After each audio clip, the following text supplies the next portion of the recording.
After almost 30 years, somebody is finally on trial for Tupac's murder. But here's the crazy part. Prosecutors didn't have to find some mystery witness to start building this case. Keefe D spent years just giving it to him. He talking about, I'm giving out a death row shirt. He even said, Keefe D gonna go on to prison. I bet you I'll give you a death row shirt. Whoever gets this right there. Don't nobody want no punk ass death row shirt, motherfucker. You know what I'm saying? He talking about, I'm giving out a death row shirt. If anybody can guess today, Keefe D get locked up for prison. All right, so let's talk about that. So Reggie Wright said that police came to his house to investigate the Tupac shooting and your involvement in it. That's what I don't understand. Why do they keep asking this crooked ass cop shit? You know what I'm saying? Why they keep asking this crooked ass cop shit, man? Just like I said, when he said, bet you Keefe D getting locked up for Tupac murder? And I said, he need to be right in handcuffs with me for Biggie murder, because I know he had his hands in that shit. That was my get back to him. Right, because Greg Kading also called for the Las Vegas Police Department to arrest you. He did? I believe so, yeah. Okay, well, I did a deal with the U.S. attorneys, and U.S. attorney, and the dude was from D.C., Justice Department. You know what I'm saying? Shit, I was like, you came out here? He like, yeah, I came out here to get you. And it was way bigger time people that was gonna go down with. You know what I'm saying? A lot of people was gonna go down. If I wouldn't have said nothing, everybody, we'd have lost our whole community, lost all my homies, you know what I'm saying? Shit, they shredded the indictment. So I really did a lot of people a favor. They should be thanking me, you know what I'm saying? No, I don't know what you're saying. Well, I think what Greg Kading's point was that when, he recorded you did the proffer agreement, all that can't be used against you. But if you choose to do interviews and talk about it again, that can be used against you. He the one did that crooked shit. You don't think that shit's crooked as a mother. We can get people killed behind it. He was so happy to be on VladTV.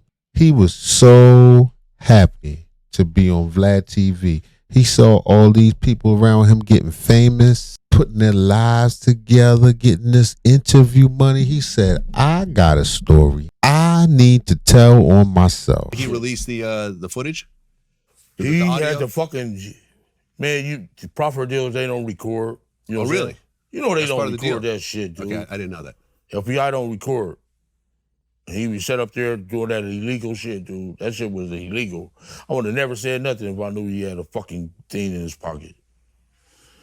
That was supposed to be a fucking secret to the fucking, you know what I'm saying? Yeah. They even said sue his motherfucking ass. I mean, you're 60 years old right now? Almost. Almost 60. Yeah. Are you worried at all? Are you worried that this might come back and bite you? And you might end up having to, I mean, essentially, at this age, anything related to that would be a life sentence, right?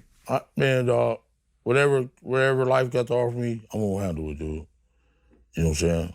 I'm a God-fearing man. Whatever life gonna, you know what I'm saying, deal me, whatever cards I got dealt, they want to come put me in jail for life, it's just something I got to do, dude. You know what I'm saying? You sure about that?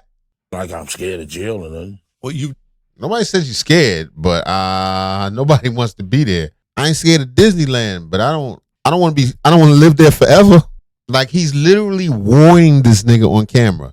Vlad is playing good cop and good cop with this nigga. You've been warned. You sure you don't want to? You're not worried about anything. You're going to keep on talking right now. No, they can't record it. You know they can record this? You know they can record what we talk about right now? Do you know this is being recorded? Do you know what these are? Maybe he blind. He got on very dark shades. Maybe he's blind. Maybe he's blind. He dressed like he blind. He sit like he blind. He did some blind man shit. Even Edie from the Outlawz asked Keefe D why an admitted gangster is doing so many interviews. I did actually ask Edie, because I told her that we're going to have an interview today. Yeah. And I asked him if he would like to ask you a question, a video question on camera, and he actually did record a question. Can I go ahead and play it for you? Sure. Yeah, Vlad, I appreciate the opportunity.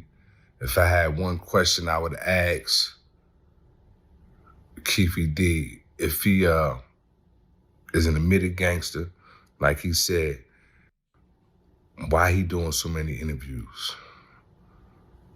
I was always taught gangsters move in silence. That's about it. I do move in silence. I think that's a fair question. Okay, gangsters move in silence. You right. How can I fucking move in silence? You making it loud, Greg Caden making it loud, everybody making it fucking loud. Him too. You know what I'm saying? No, son. Ain't nobody making it loud but you. People trying to get you to shut up. I came out here to defend myself. You know what I'm saying? Yeah. Well, I mean, that's why I came out. You know how many people you talking about me like a dog, motherfucker? Who, me? Yeah, man. Every week, some Keefe D. Motherfucker don't even know me. I got to come defend myself. Well, hold on. I had to come out here and defend myself. People have talked, have said what they said about you, but I don't think you've ever heard me say anything negative about you. Have you? Me personally? Yeah. And I'm gonna tell you another thing I didn't like what you did. You did that. Go ahead. You did that 6ix9ine shit. You trying to put me on the same pedestal with him, man? Come on, homie. What? If this doesn't show you how unintelligent gangsters are, this is your big homie. This your big homie. This the one you supposed to look up to. If you in the streets, this what you get to grow up to be. You get to grow up to be. There you go, kids. Go, you get the, if you're lucky, and nobody, and you don't end up getting scraped up, you know what I mean? If you don't end up with the tape and the chalk and the theatrics and the slow singing and the foul bringing, if you don't end up sent away forever, the best you can look forward to is maybe being a blind old gangster telling on yourself for money. That's your future. Well, DJ Vlad joins me now. DJ Vlad, thank you very much indeed for joining the show. Absolutely. Thank you for having me. I know you've studied this case for so long, and these interviews that you did with Keefe D, they've turned out to be extremely significant in this investigation, leading, in fact, to him being arrested and indicted. When you heard... If I'm not mistaken, I somewhat remember Vlad insinuating that he'd cracked the case. That news, how did you feel? Well, I mean, the goal wasn't really to get anyone arrested. It was really just to get the truth of the matter. The story about Orlando Anderson killing Tupac, I've known since around 2007. So this was essentially the worst kept secret in LA. Everyone knew about it, but there were no arrests, there was no convictions, there was no anything, there was no actual proof. So there was a lot of conspiracy theories around it. So around 2008, when I first heard the Keefe confession tapes that Greg Kading got, then I found out there was a book that was about to come out. I got a hold of Keefe D and his co-writer, and we scheduled an interview, and we just went from there. I mean, he appears to have incriminated himself in this interview, certainly the last one. Did you believe he was doing that as you interviewed him? Well, I think that he believed that he had a level of immunity when he did the proffer agreement. I think at the time he was saying that he had cancer, so maybe he didn't think he had much time to live. So he was just kind of letting it loose at that point. But that cancer is something else. It is. It's a terrible disease. And he probably figured he was just going to let it all out all at once. Then lo and behold, it cleared up. Now look at you. You big dummy. It's like when the plane about to crash, you start telling everybody you love them and how much you hate them and all the stuff you did, and then they fix the plane. Yeah, that's what happened to Keefe D. It was a little bit crazy that he actually sat down and we did everything. And when I asked him about it, sometimes he would try to dodge certain questions, but ultimately I used the book as a blueprint. So whenever a question wouldn't get answered, I said, well, the book said X, Y, and Z. And then at that point, he kind of went along with what was written in the book. It's been reported that you have resisted efforts by the police to hand over all the unedited tapes. I feel like Vlad always makes sure that line gets out there. I never turned over my tapes. You made them. They don't need the unedited tapes. For the most part, VladTV is just, talking. Is that true? And if so, why?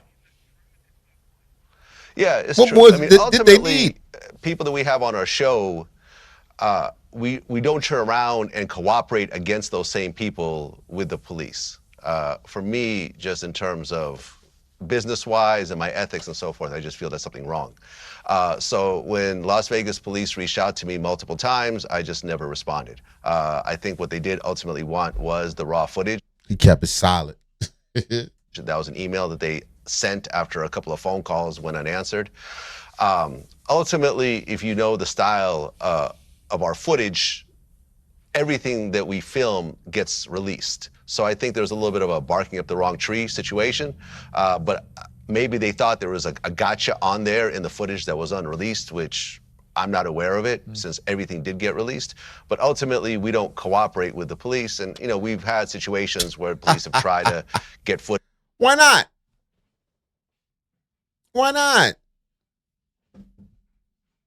I'm gonna try to find the footage. No shots at Vlad. Why not? Well, you can't. I know why.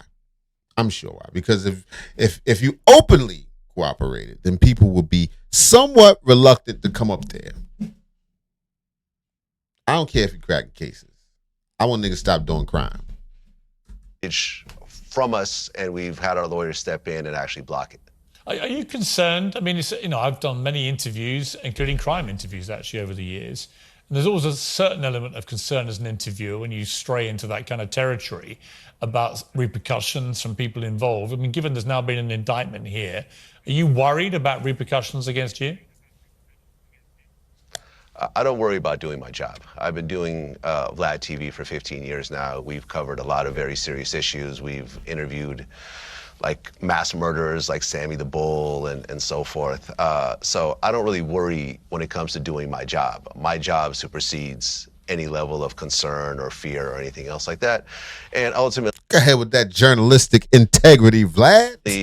If I ever feel there is a situation where there might be some danger, I always move with armed security.